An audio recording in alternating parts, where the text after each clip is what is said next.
Coaching in Session, your exclusive destination for unparalleled personal and professional growth. With your host, Michael Rearden. Whether you choose to live within limits or break free, your mindset journey begins here. Welcome, Gail Showalter, to Coaching in Session. How are you doing today?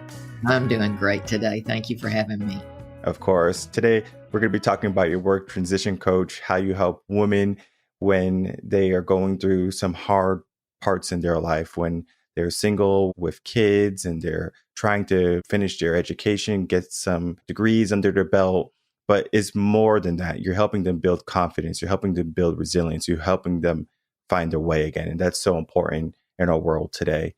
But one of the things I love for my guests to do is to kind of come in and to give us their own bio, to tell us who they are, what they do, and of course, how they help the world. Well, thank you for the opportunity. I had a lot going for me. In my younger years, a lot going for me. And I was married. We had a great home. We had a big yard. We had an acre of ground. We had gardeners. We had boats. My husband worked for the family business. And it was quite a shakeup whenever he left. And I had 3 kids. I had 3 kids in 3 years. I don't recommend that, but that's what happened. And so whenever the youngest was 3 when he left, it just pulled the rug right out from under me. I never expected that to happen. I mean, I was suspicious when it was happening, but it wasn't part of the life plan. You know, it hadn't happened in my family. I wasn't accustomed to it. So I had to remake my life. I had to go through the transition of deciding what I was going to do now. And so it was quite an ordeal, like I said, and the grief for me lasted a long time. It took me a long time to get my bearings, to get back on my feet, to decide what I was going to do. And I had a degree, but the degree was in theater and art, and not exactly something I could easily get a job doing. I mean, even teaching, those jobs are rare.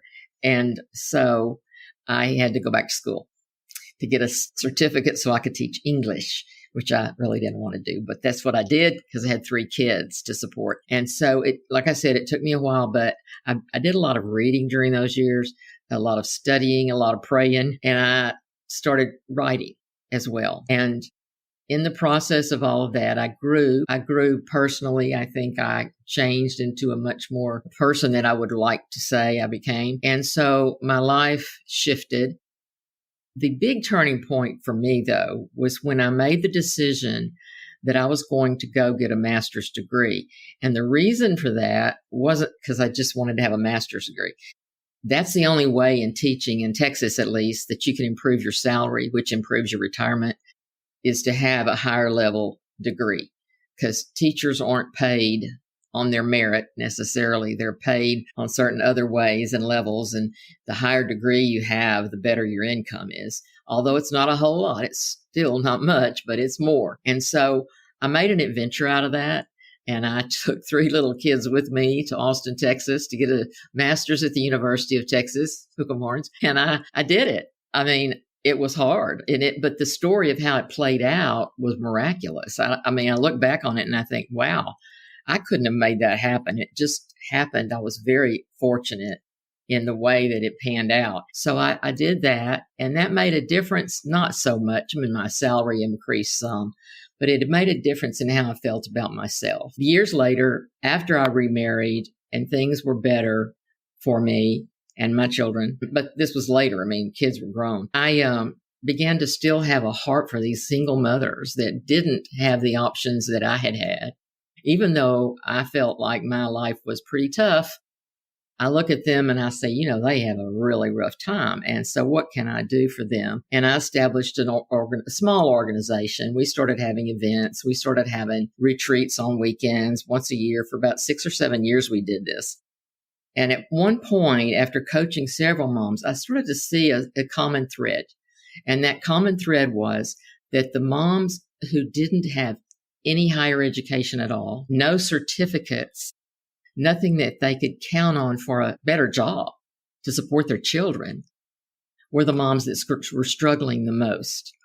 I had a connection with an organization that gave grants to women like that who were returning to college. I had received one. And so I started working with that more. And the organization kind of did a complete redo. I mean, In 2015, we started helping moms get to college. Now, we didn't have a whole lot of money to start with, and I wanted a big organization that I knew of to come in and do it, but I didn't have anybody with $2 million to start. So I said, well, we'll just start with one mom. And that's what we did. And if you can look on the board behind me, those are moms that we have gotten in college. And we have got moms out of social work degrees. We've got 2 LVNs. We've got a dental hygienist. We've got a police officer. We've got several radiologists. We've got moms that are motivated, really motivated. And we bring them in, carefully select them, and help them get finished with a degree that they can graduate with. And it's amazing what it does for them and what it does for their kids. The other day, one of them graduated, and when she walked across the stage, her little boy screamed as loud as he could, "That's my mama." And so it creates an attitude of can do when they see their mothers saying, I'm not going to just sit back and let everything crumble around me. I'm going to see what I can do about it. So that's my world. That's the way I live. And I just love it. I love doing it. I love seeing the success. One little starfish at a time, we're doing it. And it's been successful and it's continuing to be successful. Now I have a board of directors and they manage very well. Yeah, very good. And I love that all the work that you're doing is important, that someone is there to support people who might not have the support systems when they need it the most. I know when people are looking for change, they often tend to try to do it themselves. And it can be daunting, especially if you're a parent. I can't imagine if you're looking for childcare, trying to figure out how to make ends meet. You have so many things you're juggling and you're doing it by yourself. I don't know if you've ever went camping, but if you did go camping, it is a lot of work if you go by yourself. And if you have a bunch of kids in tow, it's a lot more work because you have to watch them. You got to procure the firewood. You got to cook. You got to clean so no animals are coming into your camp. There's a lot of things to pay attention to. And the same thing is true in life, where most people don't necessarily see all the moving pieces, especially in our world today, where most of the things can be given to us very quickly and instantly. I know for my kids, for example, if they're sick or something and I'm busy with everything, I can go on Amazon or I can go online and I can get them the meds or whatever food, whatever they need very quickly. Now, of course, I have my wife, but it's a team effort. But then sometimes that team is dismantled, sometimes not by our own wishes and desires. I can't imagine a person, whether it be a man or a woman, going into a relationship or going to marriage and say, you know what, I can't wait to be a single parent. Like that right there is one of those ideas where is definitely a mindset that is not healthy, I think, for relationships, but it is the reality for many people today where they're dealing with heartbreak or they're dealing with broken relationships and broken trust. So you said that when he left the marriage, it felt like the rug was, pulled from under your feet, right? And then of course it takes some time for that to happen. But looking back, what would be one of the first things you do if that would happen? Because I know you're helping people. So if a single mom is listening to this, what would be the first thing you recommend that she does during that time? Well, the first chapter I write about is solitude, and not because most moms in that situation that I know of do what we call running. They go, they act, become very involved. They get out there. They don't want to sit still. They want to do something. They want to get with people. They want to talk to people. They want to maybe party too much. And so what I suggest is to enjoy some solitude, to get to know what really happened. And I use the phrase, you need to do a complete autopsy of your previous relationship. By that, open it up, look at it, honestly evaluate it objectively. What happened? Why didn't this work out? What could I do again in the future to keep it from happening again? Because a lot of times, even men, women, whatever, they tend to pick a person that's similar to their last person. And in fact, they do that. Maybe some psychologists could say why they do that, but they do that. And then all the things repeat themselves. So what you need to do is to spend some time alone, and don't be afraid of being alone, and do some evaluating of that relationship before you jump out there. Because I know you're lonely. I know that it's what it's like, but the value of that, getting to know yourself better so that you can be a better person in the next relationship, is very worthwhile. Yeah, looking at the future is very good for the mind. Is, the optimism is important, and to look back at the feedback that you got from the relationships that didn't work is quintessential to have a relationship that will work. If you keep on, trying to, open up a door and it's locked, like, did you look for the key yet? Did you knock? Or like, did you do the basics? And I know, being alone is definitely the bane of human existence. Like, we grow up with people typically, right? And we grow up with support systems. And when we're teens, we develop peer groups. And then that kind of just carries on into our 20s and 30s. And somewhere in between, maybe you have this idea of starting a family or wanting to, build with somebody, and you go on that journey and you embark on it. But I find that a lot of people, they don't do the work before the relationship begins. They don't do the investigative work to say, hey, let me learn about you, and I hope you can learn about me as well. So this is definitely a hurdle that many relationships are going to be dealing with today. And one of the things I love that you said is about getting a degree, right? Getting some education. And it's not so much about the piece of paper. It's about what it's about what the piece of paper does for you. And it's confidence, right? Because if you know you have a skill, if you know that you completed something, and it takes time to go to college and get any level of degree, that's dedication, right? That's discipline. And when people are looking for jobs, because I do a lot of career coaching, they're not necessarily looking at, oh, you have a psychology major, or you have arts and theater major. They're looking at, did you complete it, right? Maybe they might look at your GPA depending on the company or something like that, but they're looking at, did you finish it? Because they want finishers in the work. Like, they don't want people who are going to half do things. They want people who are going to see it through. And marriage is one of those things where at one point it was until death do you part. And now it is until I don't feel like doing my part. It is as if it is until I feel like, I want a change, right? We can change our shoes very quickly, our clothes very easily. If we don't like our city or our state or our home, we can move.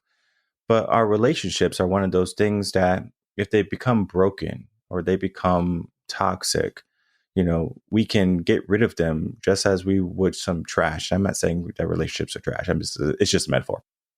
So we have this idea of what relationships are today. And, these women who are going into these relationships, and men I know deal with this too, is they say, why even bother with a relationship if I can go through this pain, if I will go through this hardship? And it's not for everyone, right? Because not everyone's going to go into marriage and it's going to fail. But for the people who do, or have that fear, because I think it's a fear of going into a relationship and starting something, there's a saying, is it better to have loved than lost than to never have loved at all? So it's this idea. And so when they're going, through this, when they're going through this transition, basically is what I'm trying to say, is should they be proud of the relationship that they had? Should they look at it as for the happy moments, maybe for the kids, things along those lines? Or should they look at it as stepping stone or a learning lesson or some feedback for the next transition in their life? Well, gosh, that's a lot. There's a lot of ways to look at that. And it can be hard. It can be hard depending on the person that's involved and the relationship. But, I've tried over the years to remind my kids of some of the good things. But honestly, there were not very many happy things to talk about. And I do look back and wished I had done some things differently, as all people do. It was rough for my kids. And I think that was what made it harder for me from a mother's point of view and from a parent's point of view. If you see your kids hurting, you hurt. But yeah, I think all of us look back and say, maybe I could have done this differently. Maybe I could have shown more understanding of some sort. of the situation the kids were in, because I remember one of my children said, I feel like a rubber band. I feel like I'm being pulled between you and Dad, and I've never forgotten that she said that, but I'm not sure that I handled it very well. I think the best way to do it is to detach from as much emotional baggage and anger and resentment and bitterness as you can. And just remind yourself that that person is the parent of your children too. And as far as relationships go, I do think it's important to evaluate and take your time and not jump into relationships like you were talking about earlier. That seems to be happening a lot. I mean, people, they don't take it as seriously or they don't think as long term, because if I can get out of this, I don't have to. This isn't necessarily lifelong for me, but for me it was a lifelong commitment, and maybe that's why it made it so hard. But it's a lot. You ask a lot of deep questions there, so maybe you need to clarify what else you needed to know. Well, I think you were right on point, and I like to just ask questions and then see where the conversation goes. This is more of a discussion rather than an interview saying, okay, I'm going to ask you a bunch of set questions and figure out where we go, because I know what the audience loves, and they love emotion. They love realness. They want the real thing, right? They don't want something that's scripted. They don't want anything that is,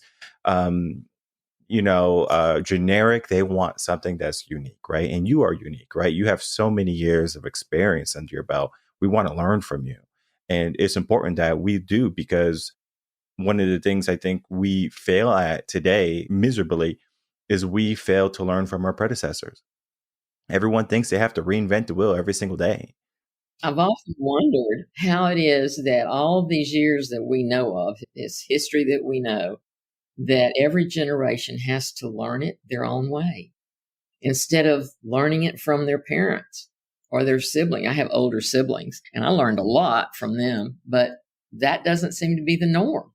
And I think, what's the matter with the human race? I mean, you have all of these people that telling you the things that are wise, I'm talking about ancient Greeks and all of that. You have all of that wisdom, and we still don't get it.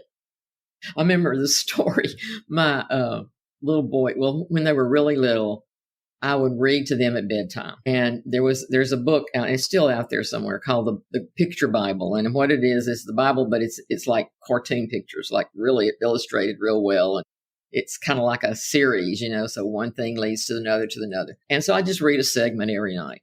So we get to the part about the Israelites and Moses and all of that, and how they would do something and then they'd screw it up again. And then they'd do something, they'd mess it up again. And my little boy, and he had to have just been 4 or 5 years old, he said, when will they ever get it? And I thought, out of the mouths of babes, because we don't get it still. We still don't get it. The things that work, we forget. This or that does or doesn't work. Maybe we forget what war does to us. The winner gets the spoils. It's like we don't, I feel like, my opinion, that we haven't learned the lessons that we need to learn here. And that is my goal, to live long enough to learn all the lessons I need to learn. And, just to share those lessons so other people don't have the same pitfalls is so important. And one of the reasons why I love coaching in general, just like have a coach, transition coach, whatever type of coach, just someone helping you, support system, a mentor, a guide. Like, the names are all synonyms, right? For someone who's going to help you through a phase in your life where if you hit a rough patch, or if you are unaware, confused about what you need to do, right? Ask. And our world today is full of technology. We can ask AI, computer program things for things, but we don't have to have human interaction.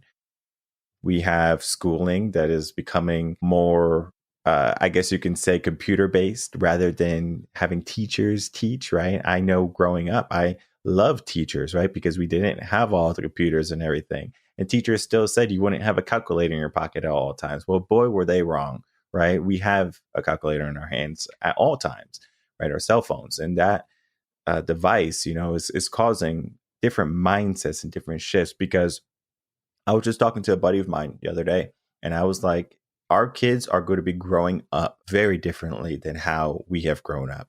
And even though we can have the best intentions and we know all the lessons and everything we are going to instill within them, their world is going to be different. So how they view the world is going to be different, and, versus how we view the world. So we can look back at the institution of marriage and how it was something that was long lasting, right? We would go into it with, both feet and say, all right, this is do or die. Now it's like, well, we always have the 30-day clause where if I don't like him in the first 30 days, we can get a divorce, no questions asked. Something goes wrong with finances or infidelity, we can break up and we can go our separate ways. There's always someone else out there for me. So the mindset is shifting. And now we're in the hookup culture. So a boy, a girl, maybe young, 18, 19, 20, around there, they're, going out, having fun, not thinking about family because maybe they grew up in a broken family. And all of a sudden now they're having a baby and they don't know what family truly is.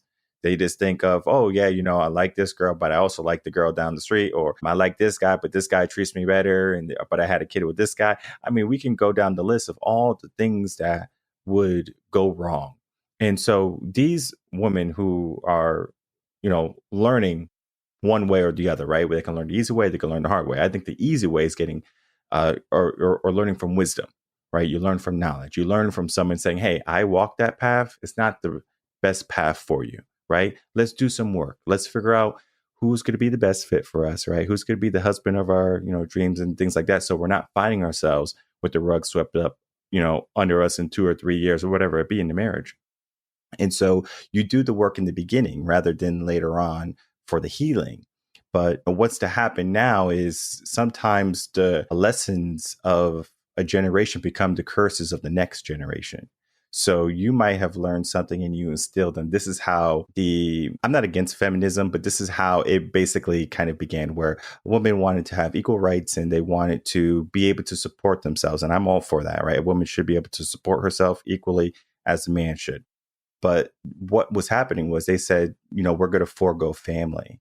And so they decided to have kids at a later age, or maybe not have kids at all, because one of the things they were afraid of is being left by themselves. So they said, I would rather just do things by myself. So it's a very different mindset. And that mindset was passed on to their nieces, or maybe if they did have a kid out of wedlock or something, it was passed on to them. So sometimes the curses or the lessons that someone learned become the curses of the next generation. And it's basically we're reaping what we sowed down the road a little bit. And so my question to you is, how can we reverse the current trend of how relationships are going or how the mindsets are going? Because, it seems like this hookup trend is going to keep on going for another 30 or 40 years. And then it might switch back to marriage and family. But, I'm not going to, wait for my daughter to, learn the hard way and to, find a guy that's going to leave her in a couple of months after, they find out, they're pregnant or something like that. Like I would, love for you to kind of instill, like, how can we break that curse today? Well, that is huge. And I wish that I could. But, there's only so much power out here. You have a lot of power, Gail. Oh, yeah, right. Oh, well, I think what we're doing now, what you and I are doing, discussing this and getting it out there, and more and more of that exposure, using our technology in the best way we can, is going to help. I think that teaching, I wish, and I do know a few women who are trying to do this. We teach girls when they're very young, 12 years old. You're valuable. You don't need to give yourself to anybody, not feminism, but you need to respect yourself. I mean, I have some theories about things that are based on years of experience watching all this, but part of them is 1 out of every 4 girls in the United States is molested before she's 18. And that kind of destroys her boundaries. If she's molested as a young kid, she doesn't feel like she's got the right to say no. She's never been given permission to respect her own body. So those girls end up in adolescence trying to please every young man that comes along. And before they know it, they're promiscuous and they're pregnant. And I mean, these women, they keep the baby, most of them do, and they can't parent. They're too young and immature. Well, that's happening for several generations. I've seen this happen. I've seen grandparents raising kids because the kids couldn't do it. I don't know any other way than to get on a bandstand and just start preaching about it. Just make it known that this is not acceptable. But I have grandchildren. We have 14 grandchildren. Well, we actually have 15. One's a Kenyan girl. Not all of them are doing life the way I wish they were. Not all of them are.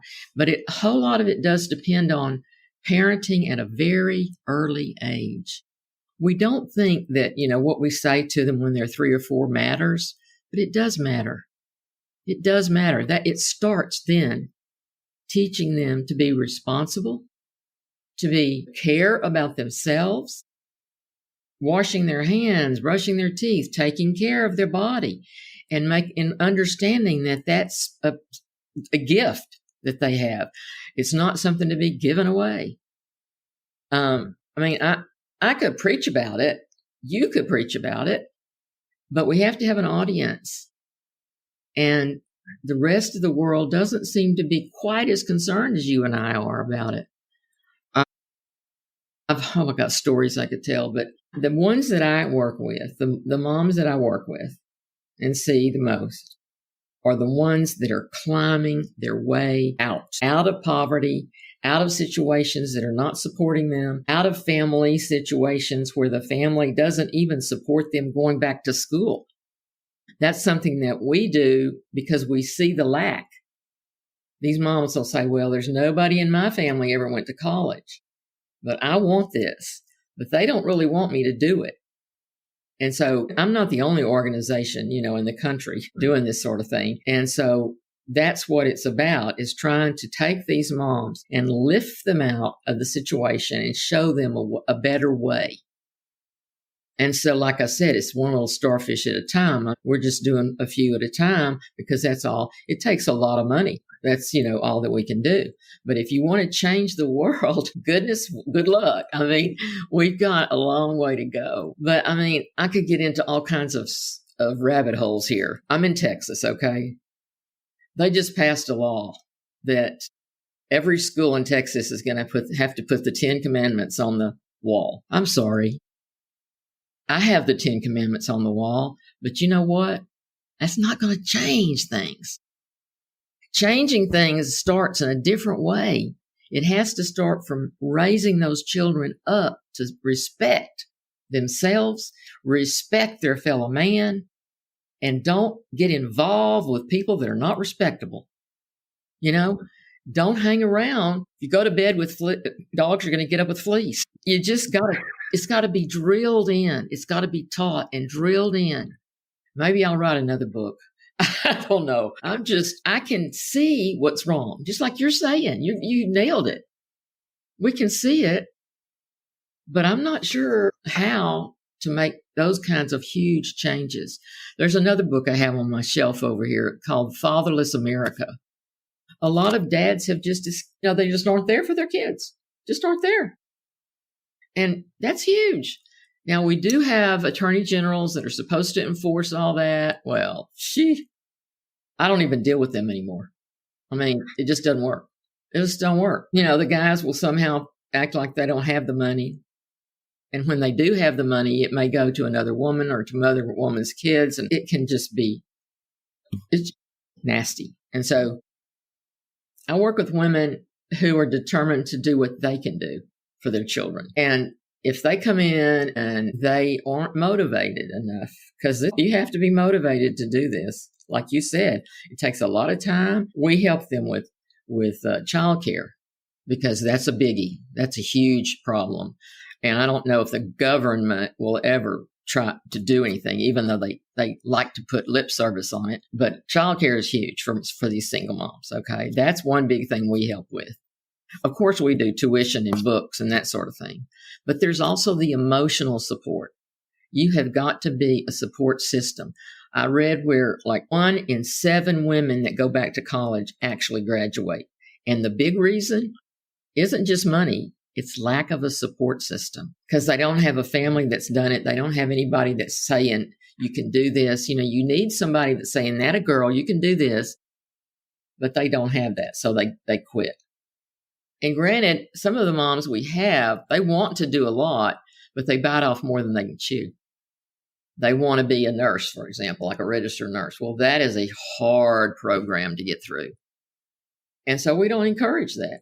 We encourage something that's reasonable, that is going to make them employable, because there's nothing succeeds like success. And when you have a job, that's good. You bring in a paycheck, you get insurance. You know, those are the things that we need to be encouraging. But yes, there need to be more. If anybody's listening, they need to be more programs out there to teach young girls, 12 years old, maybe 10, to respect themselves and to respect their bodies and to not let any young guy tell them they're the greatest thing on earth and then leave, you know. It happens. It happens every day. You know, I was taught high school, and then we had these homebound girls. They were pregnant. At those days, you didn't come to school pregnant. But anyway, I can get off of my soapbox. The system of family has changed drastically. We have lost many of our third connections, our third communities, where I grew up with my great-grandparents. And today, people barely know their grandparents. So it's one of those things where it's like they're doomed to only look at their parents. And if their parents are struggling or not attentive, then they're going to either learn from them or they're just going to learn from their peers, right? Like they have 2 options. And learning from their peers is typically not the best advice or thing you should do. I remember there was a show, it's an old show. It was where a kid called the police on their mom because he hit her because he was skipping school. An officer came and basically, you know, inquired about what happened, make sure it wasn't abuse. And basically the mom was just, you know, disciplining the kid because I think she was a single mom also, because she was like, well, you know, what am I going to do? Right. There's no man to, you know, discipline this boy. So I have to do it. And so she did. So she hit him with the belt.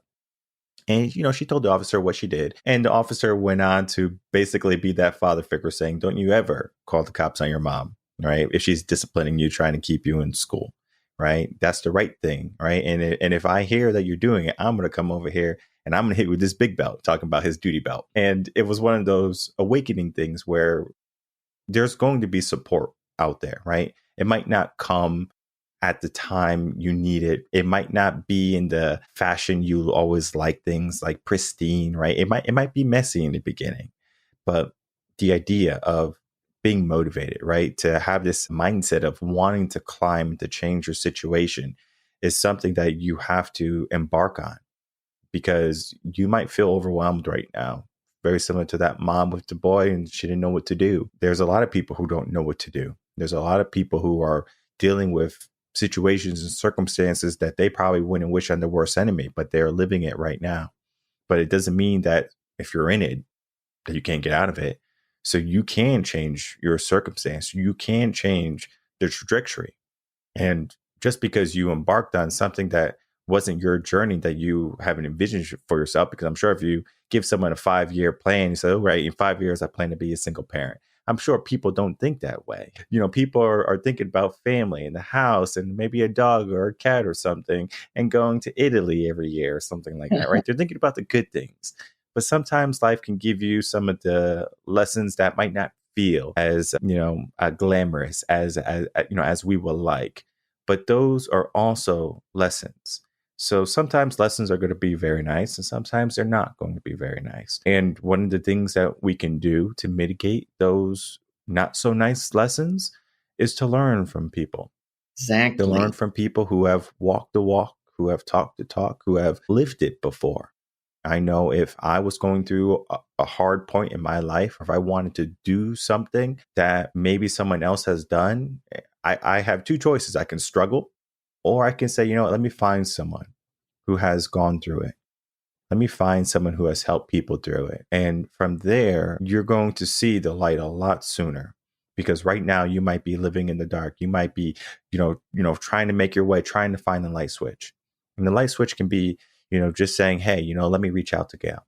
Let me, inquire about, what she's doing. Let me see if I can support her so I can help another woman who might be even more in a more dire situation than I am right now. Right. And it's that building of support. It's that system of helping people where you help yourself as well. It's the idea of gratitude. Sometimes you might not have it, but when you give, you also get. And so today is going to be a moment where you can get something. Maybe it's a wake-up call. Maybe it's an opportunity, but it begins with you taking some level of action today. You can't be a victim of your circumstance any longer. You have to make the change. And so, Gail, as we begin to wrap up our conversation today, I would love to get some final words from you. And then, of course, please tell everyone how they can find you, reach out to your organization if they need help or if they want to support you. Well, I always tell moms, similar to what you just said. First of all, gather information. If you're in a situation you don't know what to do, pray for some ideas, pray for some assistance, but gather information. It's at your fingertips. I mean, you can find out anything anymore. Maybe I want to look into this. Maybe I want to think about this. It doesn't cost you anything. Gather information, have goals for your life. Even if those goals are real simple and reasonable, like tomorrow, I'm going to get this desk cleaned off, things like that. And then make long-term goals that are reasonable, that you can achieve, and write it down. People who write them down more often achieve them. Those are some thoughts for today. You can reach me at gailshowalter.com. On my website, you'll find links to the other information, but I'm on Facebook. I have a book coming out September, Living, Learning, Loving. It's on Barnes & Noble, Walmart, Amazon. Anyway, it tells my stories. I'm very, very vulnerable and open in the book. Maybe I shouldn't have been so open, but I wanted to help women see that they're not the only ones who have gone through certain things and come out okay. And it's also a study guide book. So I'd love for some churches or groups of women to get together and use it. And so that's me. And I am the old bird with feathers of wisdom for women and a soft spot for single moms. Well, I'm going to make it easy for everyone. All the links are right down below, including the book, so people can inquire about it and reach out. I know for me, when I was in the darkest parts of my life, I plan to have plenty more. That's just what life is, the good and the bad. And I remember it was a book by Daphne Rose. It was a woman author. She wrote self-help books about, psychology, things like that. And it was basically, her opening up. Maybe a little bit too much, but that was what I needed, right? I needed to, be reminded that I'm not the only one, that people can get out of a bad situation, right? I wasn't the only one. And right now, you might feel as if you're all alone, fighting the world by yourself, but you're not the only one. So find someone, become a member of a community, an organization that can help you through, support each other. That is what we need to do as humans today. We have to support each other once more. It's not about let's be independent, whether you're a guy or girl, boss, right? We don't do things by ourselves. Everything that is around us is because of people. So lean on people for your support. And Gail, I want to thank you for coming on, having a discussion about your work today and being transparent about how you're helping people climb out of situations in life where they're not happy with today. Thank you for having me. It was a great discussion. I appreciate it a lot.